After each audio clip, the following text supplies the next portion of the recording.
Shri Roji M John, അങ്ങേക്ക് 8 minute ഉണ്ട്. Sir, ഞാൻ ഈ ബഡ്ജറ്റിനെ എതിർക്കുകയാണ്. ഈ ബഹുമാന്യനായ ഗുരുവായൂർ അംഗത്തിൻ്റെ പ്രസംഗം പോലെ തന്നെയായിരുന്നു ധനകാര്യമന്ത്രിയുടെ ബഡ്ജറ്റ് അവതരണം. ബഡ്ജറ്റിൽ പറയേണ്ടതൊന്നും അദ്ദേഹം ഈ ചർച്ചയിൽ ഗുരുവായൂർ അംഗം പറഞ്ഞില്ല. അതുപോലെ തന്നെയായിരുന്നു ബഹുമാനപ്പെട്ട ധനകാര്യമന്ത്രിയും. ഒരു ബഡ്ജറ്റിൽ സാധാരണ നിലയിൽ ഒരു സംസ്ഥാനം എന്താണോ ധനകാര്യമന്ത്രിയിൽ നിന്ന് പ്രതീക്ഷിക്കുന്നത് അതൊന്നും ഉണ്ടായില്ല. മറിച്ച് കേവലം രാഷ്ട്രീയ പ്രസംഗം, രാഷ്ട്രീയ വിമർശനം മാത്രമായി ഈ ബഡ്ജറ്റിനെ മാറ്റിയേ എന്നുള്ളത് വളരെ പരിതാപകരമായ സാഹചര്യമായിരുന്നു. സർ ഇവിടെ ഞാൻ ബഡ്ജറ്റിനെ കുറിച്ച് കൃത്യമായിട്ട് ഫിനാൻസ് പറയാം. ഒന്ന് കേട്ടോളൂ. കാരണം ഇവിടെ നിന്ന് പറയുന്ന ഈ 57,000 ക്യാപ്സൂൾ കൂടി കഴിച്ചുകൊണ്ടിരിക്കുകയാണല്ലോ എല്ലാവരും. ഇവിടെ ധനകാര്യമന്ത്രി പറഞ്ഞ കാര്യവും അതുപോലെ തന്നെ ഇവിടെ ഇപ്പോൾ ആവർത്തിച്ച് ഭരണപക്ഷത്തുള്ള ആളുകളും പറയുന്നത് 57,000 കോടി രൂപയുടെ നഷ്ടം കേന്ദ്ര സർക്കാർ മുഖേന സംസ്ഥാനത്തിനുണ്ടായിട്ടുണ്ടെന്നുള്ളതാണ്. ഇതിൻ്റെ കണക്ക് എന്താണ് എന്ന്, ഇതിൻ്റെ കണക്കും ഇതിൻ്റെ വിഭജനം എന്താണെന്ന് അറിയാൻ വേണ്ടി ഞങ്ങൾ ആവർത്തിച്ച് ചോദിച്ചിട്ടുണ്ട്. കൃത്യമായ മറുപടി അടിയന്തര പ്രമേയത്തിൽ ഞങ്ങൾ ചോദിച്ചു. ഇവിടെ ഒന്നും പറഞ്ഞിട്ടില്ല. പക്ഷേ ബഹുമാനപ്പെട്ട ധനകാര്യമന്ത്രി കേന്ദ്ര ധനകാര്യമന്ത്രിക്ക് അയച്ചിട്ടുള്ളൊരു കത്തുണ്ട്. ആ കത്തിൽ പറയുന്നത് പ്രകാരം അദ്ദേഹം പറഞ്ഞിരിക്കുന്നത് മൊത്തം കിട്ടാനുള്ളത് 32,000 കോടി രൂപ കിട്ടാനുണ്ടെന്നാണ് ശ്രീ KN ബാലഗോപാൽ കേന്ദ്ര ധനകാര്യമന്ത്രിക്ക് അയച്ച കത്തിൽ പറഞ്ഞിരിക്കുന്നത്. ആ 32,000 കോടിയുടെ കണക്ക് ഞങ്ങളെടുത്ത് പരിശോധിച്ചു. അദ്ദേഹത്തിൻ്റെ തന്നെ കണക്കുകളാണ്. ആ കണക്ക് പരിശോധിച്ചതിനകത്ത് റവന്യൂ ഡെഫിസിറ്റ് ഗ്രാൻഡ് 8,400 കോടി. ഇതിനു മുമ്പും ഇതേ സഭയിൽ തന്നെ ഞാൻ പറഞ്ഞിട്ടുള്ളതാണ്. എന്നാലും ഇത് മനസ്സിലാക്കില്ല എന്ന് നിർബന്ധമുള്ള ആളുകൾ ഇവിടെ ഉള്ളതുകൊണ്ട് ഒന്നുകൂടി ഒന്ന് പറയാം. 15ാം ധനകാര്യ കമ്മീഷൻ കേരളത്തിന് അനുവദിച്ചത് 53,137 കോടി രൂപ എന്ന് പറഞ്ഞാൽ 5 വർഷത്തേക്ക് 53,137 കോടി. 16 സംസ്ഥാനങ്ങൾക്ക് ധനകാര്യ കമ്മീഷൻ റവന്യൂ ഡെഫിസിറ്റ് ഗ്രാന്റ് അനുവദിച്ചപ്പോൾ അതിൽ ഏറ്റവും കൂടുതൽ കിട്ടിയ സംസ്ഥാനം കേരളം. കർണാടകത്തിന് 0. 15ാം ധനകാര്യ കമ്മീഷൻ 15ാം ധനകാര്യ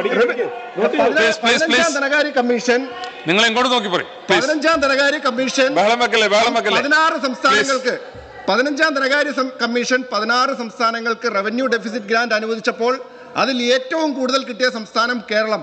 കർണാടകത്തിന് 0. കർണാടകത്തിന് കൊടുത്തിട്ടില്ല. ഇനി ഒരു കാര്യം കൂടി പറയാം. ഇനി അതിന്റെ കണക്ക് എങ്ങനെയാണ്? 8,400 കോടിയുടെ കണക്ക് എങ്ങനെയാണ്? 5 വർഷത്തേക്ക് അനുവദിക്കുന്ന തുകയാണ്. ഞാൻ പറയുന്നു, ഞാൻ ബഹുമാനപ്പെട്ട ശ്രീ സണ്ണി ജോസഫിന് 5 വർഷത്തേക്ക് 100 രൂപ കടം തരാം, അല്ലെങ്കിൽ 100 രൂപ അനുവദിക്കുന്നു. ആദ്യത്തെ വർഷം 20 രൂപ മേടിച്ചു, രണ്ടാമത്തെ വർഷം 20 രൂപ മേടിച്ചു, മൂന്നാമത്തെ വർഷം 40 രൂപ മേടിച്ചു, നാലാമത്തെ വർഷം അപ്പോൾ എത്രയായി? 80 രൂപയായി. പിന്നെ പോയിട്ട് ആകെ 20 രൂപ കിട്ടാനുള്ളൂ. നാലാമത്തെ വർഷം 10 രൂപ കിട്ടി. അപ്പോൾ സംസ്ഥാന സർക്കാരിൻ്റെ കണക്ക്, ധനകാര്യമന്ത്രിയുടെ കണക്ക് 3-ാം വർഷം കിട്ടിയതിൽ നിന്നും 4-ാം വർഷം കിട്ടിയത് കുറവാണ്. 5 വർഷത്തേക്ക് കിട്ടേണ്ടുന്ന തുക 53,000 കോടി. അത് 3 വർഷം കൊണ്ട് അതിൻ്റെ 90% മേടിച്ചതിന് ശേഷം പറയാണ് 4-ാം വർഷം കിട്ടിയത് കുറഞ്ഞു പോയി എന്ന്. ഈ കണക്കൊക്കെ പറഞ്ഞ് ആരെ കബളിപ്പിക്കാനാണ് ശ്രമിക്കുന്നത്? ആരെ കബളിപ്പിക്കാനായിട്ടാണ് ശ്രമിക്കുന്നത്? കണക്ക് പഠിക്കുക. ബഹുമാനപ്പെട്ട അംഗം ശ്രീ ലിൻഡോ ജോസഫ് കണക്ക് പഠിക്കാൻ ശ്രമിക്കുക. അപ്പൊ കാര്യങ്ങൾ മനസ്സിലാവും. ഇനി എന്തായാലും സാർ, ഇവർക്ക് കണക്കുകൾ മനസ്സിലാക്കാനായിട്ട് മനസ്സിലാക്കാനായിട്ടൊന്നും ഇവർക്ക് താല്പര്യമില്ല. ക്യാപ്സൂളുകൾ തൊണ്ട തൊടാൻ മാത്രമാണ് ഉദ്ദേശം. അല്ലാണ്ട് കണക്കുകൾ പഠിക്കാനായിട്ട് ഇവർക്കാർക്ക് താല്പര്യമില്ല. ഞാൻ പറയുന്ന കണക്ക് വളരെ ഉത്തരവാദിത്ത ബോധത്തോടു കൂടി ഞാൻ ഇവിടെ ചോദിക്കുന്നു. ഞാൻ ഈ പറയുന്ന കണക്കല്ല. കേരളത്തിന്റെ ധനകാര്യ വകുപ്പ് മന്ത്രി കേരളത്തിന്റെ നിയമസഭയിൽ കൊടുത്തിട്ടുള്ള കണക്കാണ്. ഈ കണക്ക് നിഷേധിക്കാനായിട്ട് ഞാൻ ചോദിക്കുകയാണ്. ഇനി രണ്ടാമത്തെ കണക്ക്, ഇനി മറ്റൊരു കണക്ക്, റെസ്ട്രിക്ഷൻ ഓഫ് ബോറോയിങ്, അതായത് വായ്പ എടുക്കാനായിട്ട് അനുവദിച്ചില്ല എന്ന്. സർ, എന്താണ് കാര്യം? നമ്മളൊരു ബാങ്കിൽ പോയിട്ട് നമ്മൾ ഒരു വർഷം നമ്മുടെ വീട് പണയം വെച്ച് 25 ലക്ഷം രൂപ ലോൺ എടുത്തു. ആദ്യത്തെ വർഷം നമ്മൾ 25 ലക്ഷം ലോൺ എടുത്തു. രണ്ടാമത്തെ വർഷം നമ്മൾ ബാങ്കിൽ പോയിട്ട് പറയുകയാണ്, എനിക്ക് എൻ്റെ വീട്ടിൽ താഴത്തെ നിലയിൽ നിന്ന് മുകളിലേക്ക് ലിഫ്റ്റ് വയ്ക്കാനായിട്ടൊരു ചിലവുണ്ട്, എനിക്ക് സ്വിമ്മിംഗ് പൂൾ പണിയണം, എനിക്ക് അവിടെ കാലിത്തൊഴുത്ത് പണിയണം, അവിടെ AC വെക്കണം, അവിടെ കൂടുതൽ വാഹനം മേടിക്കണം. അപ്പോൾ അടുത്ത വർഷവും വീണ്ടും ഒരു 25 ലക്ഷം വായ്പ എടുക്കണം എന്ന് പറഞ്ഞു. അപ്പോൾ ബാങ്ക് നോക്കിയിട്ട് പറഞ്ഞു, നിങ്ങൾക്ക് 25 ലക്ഷം വായ്പ അനുവദിച്ചു, നിങ്ങൾക്ക് അനുവദിക്കാവുന്ന നിങ്ങൾക്ക് പരമാവധി അനുവദിച്ചു, നിങ്ങൾക്ക് കൂടുതലായിട്ട് ഇനി അനുവദിക്കാൻ നിർവാഹമില്ല എന്ന് പറഞ്ഞു. അപ്പോൾ എന്തായി? അപ്പോൾ പറയുകയാണ്, എൻ്റെ ഈ വർഷത്തെ വരുമാനത്തിൽ 25 ലക്ഷത്തിൻ്റെ കുറവുണ്ടായി എന്ന് പറയുന്നത് പോലെയാണ് എനിക്ക് വായ്പ എടുക്കാനായിട്ട് ഞങ്ങളെ അനുവദിച്ചിരുന്നു എങ്കിൽ ഒരു 12,000 കോടിയും കൂടെ അധികം ഉണ്ടാവുമായിരുന്നു. എന്ത് കണക്കാണ് സാർ? ഇനി ഞാൻ പറയുന്നതൊക്കെ വിട്ടേക്ക്, നമ്മൾ പറയുമ്പോൾ ഇതാണ്. ഇനി നിങ്ങൾക്ക് വേറൊരു കണക്ക് പറയാം. ഇത് ബഹുമാനപ്പെട്ട മുൻ ധനകാര്യ വകുപ്പ് മന്ത്രി ഡോക്ടർ തോമസ് ഐസക്കിന്റെ ഫേസ്ബുക്ക് കുറിപ്പാണ്. അദ്ദേഹം നവംബർ 28, 2023 അദ്ദേഹത്തിന്റെ ഫേസ്ബുക്ക് കുറിപ്പാണ്.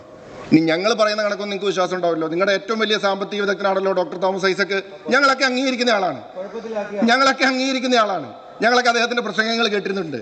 അദ്ദേഹത്തിന്റെ ഫേസ്ബുക്ക് കുറിപ്പിൽ അദ്ദേഹം വിശദമായിട്ട് പറഞ്ഞിരിക്കുന്നു കേന്ദ്രത്തിൽ നിന്ന് കിട്ടാനുള്ള കണക്ക്. അദ്ദേഹം പറഞ്ഞിരിക്കുന്ന കണക്കുകൾ പെൻഷൻ കുടിശ്ശിക, UGC ശമ്പള കുടിശ്ശിക, ഗ്രാമവികസന ഗ്രാന്റ്, ഭക്ഷ്യസുരക്ഷാ പദ്ധതി എല്ലാം കൂടെ കൂടി ഡോക്ടർ തോമസ് ഐസക്കിന്റെ കണക്കനുസരിച്ച് കേരളത്തിന് കിട്ടാനുള്ള കുടിശ്ശിക എന്ന് പറയുന്നത് 5132 കോടി. അപ്പൊ ബഹുമാനപ്പെട്ട തോമസ് ഐസക്ക് ഈ സംസ്ഥാനം പറയുന്ന നിങ്ങളുടെ ഈ കണക്കൊന്നും 57,000ന്റെ കണക്കൊന്നും അദ്ദേഹം കേട്ടിട്ടില്ലേ? അല്ലെങ്കിൽ ആ കണക്കൊക്കെ കേട്ടിട്ടും ഈ കേവലം 5,000 കോടി രൂപ മാത്രമേ തരാനുള്ളൂ എന്ന് പറയുന്ന തോമസ് ഐസക്ക് കേന്ദ്രത്തിന്റെ ഏജന്റ് ആണോ? നിങ്ങൾ മറുപടി പറയൂ. അദ്ദേഹം പറഞ്ഞ കണക്കാണ്. അപ്പൊ ഈ കണക്കുള്ളൂ. ഇനി മറ്റൊരു കാര്യം കൂടി സർ, ഇവിടെ എല്ലാവരും പറഞ്ഞു കർണാടകം സമരം ചെയ്തത് എന്തിനാണ്? സർ, കർണാടകം സമരം ചെയ്തതിന്റെ കാര്യം എന്താണെന്ന് ഞങ്ങൾ വളരെ വ്യക്തമായി പ്രതിപക്ഷ നേതാവ് പറഞ്ഞിട്ടുണ്ട്. നിങ്ങളുടെ സമരവും അവരുടെ സമരവും തമ്മിൽ വ്യത്യാസമുണ്ട്. എന്താണ് കാര്യം? കർണാടകത്തിന്റെ സമരത്തിന് കൃത്യമായിട്ട് പത്രത്തിൽ അവർ പരസ്യം സർക്കാർ തന്നെ കൊടുത്തിട്ടുണ്ട്. എന്തിനാണ് സമരം എന്നുള്ളത്. സർ പറയാം, ഞാൻ പറയാം സർ. അതായത് കഴിഞ്ഞ സാമ്പത്തിക വർഷത്തില് ഡ്രൗട്ട് റിലീഫ്, വരൾച്ച ദുരിതാശ്വാസത്തിൽ കർണാടകത്തിന് കൊടുക്കാനുള്ളത്, കേന്ദ്രം കൊടുക്കാനുള്ളത് 18,177 കോടി. 18,177 കോടി. സർ, അതുപോലെ ഭദ്ര അപ്പർ ബാങ്ക് പ്രോജക്റ്റില് കേന്ദ്രം കൊടുക്കാനുള്ളത് 5,300 കോടി. സർ, അതുപോലെ ധനകാര്യ കമ്മീഷൻ അനുവദിച്ചതില് കൊടുക്കാനുള്ളത് കൊടുക്കാനുള്ളത് 5,495 കോടി. 5,495 കോടി. സർ, എന്താ ഈ കണക്ക് അനുവദിക്കും? ഞാൻ വെല്ലുവിളിക്കുന്നു സർ. ഞാൻ വളരെ സംസാരിക്കുക. ബഹുമാനപ്പെട്ട ചെയർമാനാണ്. ഞാൻ എങ്ങനെ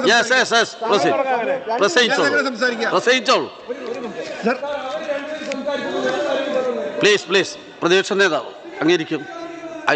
ഇരുന്നല്ലോ. അല്ല, അവര് ഇരുന്നല്ലോ.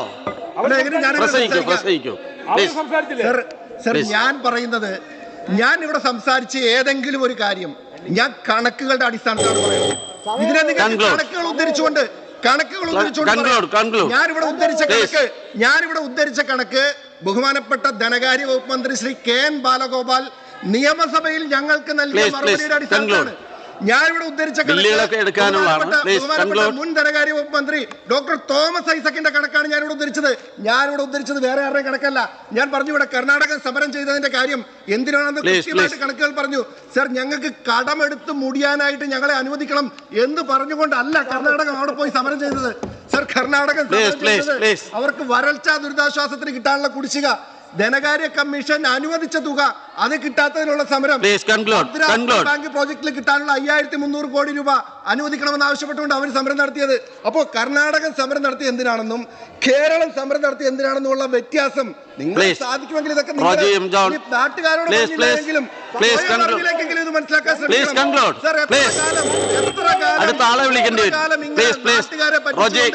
നാട്ടുകാരെ പറ്റിച്ചുകൊണ്ട് താല്പര്യങ്ങൾ ഇല്ലാതാക്കാൻ സാധിക്കും. സർ, ഒറ്റ കാര്യം പറഞ്ഞ് ഞാൻ അവസാനിപ്പിക്കുക. സർ, ഇനി പറഞ്ഞല്ലോ ഈ കാര്യം കേന്ദ്രത്തിൽ പറയണമെന്ന്. സർ, കേന്ദ്രത്തിൽ പറയേണ്ട കാര്യങ്ങൾ ഞങ്ങൾ കേന്ദ്രത്തിൽ പ്രധാനമന്ത്രിയുടെ മുഖത്ത് നോക്കി പറയും. സംസ്ഥാനത്ത് പറയേണ്ട കാര്യങ്ങൾ ഇവിടെ മുഖ്യമന്ത്രിയുടെ മുഖത്ത് നോക്കി പറയും. ഞങ്ങൾക്ക് ഒരു കാര്യം പറഞ്ഞിട്ട് വ്യക്തമായി, ഈ കേന്ദ്രത്തിൽ പറയാനുള്ളത് എന്തുകൊണ്ടാണ് ഇവിടെ പറയേണ്ടതെന്ന് എപ്പോഴും ഇങ്ങനെ ആവർത്തിച്ച് ചോദിച്ചോണ്ട്. കാരണം കേന്ദ്രത്തിന്റെ പ്രതിനിധി ഇവിടെ ഇരിപ്പില്ലല്ലോ. പക്ഷെ ഇപ്പോഴാണ് ഞങ്ങൾക്കൊരു കാര്യം മനസ്സിലായത്. കേന്ദ്രത്തിന് ഏറ്റവും വിശ്വാസമുള്ള, കേന്ദ്രത്തിന്റെ ഏറ്റവും സ്വന്തം Please, ആളാണ് please, please, Pinarayi please, Vijayan. Roji. അപ്പൊ അതുകൊണ്ടായിരിക്കാം കേന്ദ്രത്തോട് പറയാനുള്ളത് പിണറായി വിജയനോട് പറഞ്ഞാൽ മതി എന്നായിരിക്കും ഇവിടുത്തെ CPM-ന്റെ Please, conclude, conclude. Please. ആളുകളുടെ ചിന്ത. ഞങ്ങൾ കേന്ദ്രത്തിൽ പറയാൻ Please. കേന്ദ്രത്തിൽ പറയും. അവസാനിപ്പിക്കൂ. അവസാനിപ്പിക്കുകയാണ് സർ. Please, please. അവസാനിപ്പിക്കുകയാണ് സർ. കേന്ദ്രത്തിനെതിരെ ഞങ്ങൾ സമരം ചെയ്തപ്പോൾ അത് കണ്ടെയ്നർ സമരമാണ് എന്ന് പറഞ്ഞ ആളുകളാണ് ഇവിടെ ഇരിക്കുന്നത്. Please, conclude, conclude. കേന്ദ്രത്തിൽ അവസാനിപ്പിക്കുന്നു സർ. ഒറ്റ മിനിറ്റ് അവസാനിപ്പിക്കുകയാണ്. അടുത്ത ആളെ വിളിക്കുന്നു. Please, please. പാർലമെന്റിന്റെ ചരിത്രത്തില്, ഇന്ത്യൻ പാർലമെന്റിന്റെ ചരിത്രത്തിൽ Please, ഏറ്റവും റോജി. കൂടുതൽ തവണ സസ്പെൻഡ് ചെയ്യപ്പെട്ട അംഗം Thrissur അംഗമായിട്ടുള്ള Shri TN പ്രതാപനാണ്. Yes, 5 yes, തവണയാണ് conclude. ഈ കേന്ദ്ര സർക്കാരിന്റെ ശ്രീ പ്രതിഷേധത്തിന്റെ പേരിൽ PP സുമാർ. സസ്പെൻഡ് ചെയ്യപ്പെട്ടത്. അതിന് നേതൃത്വം കൊടുത്തത് കോൺഗ്രസ് ആണ്. അടുത്ത ആൾ. കേന്ദ്രത്തിനെതിരായിട്ടുള്ള പോരാട്ടം ഞങ്ങൾ ശ്രീ PP സുമാർ. സർക്കാരിനെതിരായിട്ടുള്ള പോരാട്ടം ഞങ്ങൾ ഇവിടെ നടത്തും. Yes.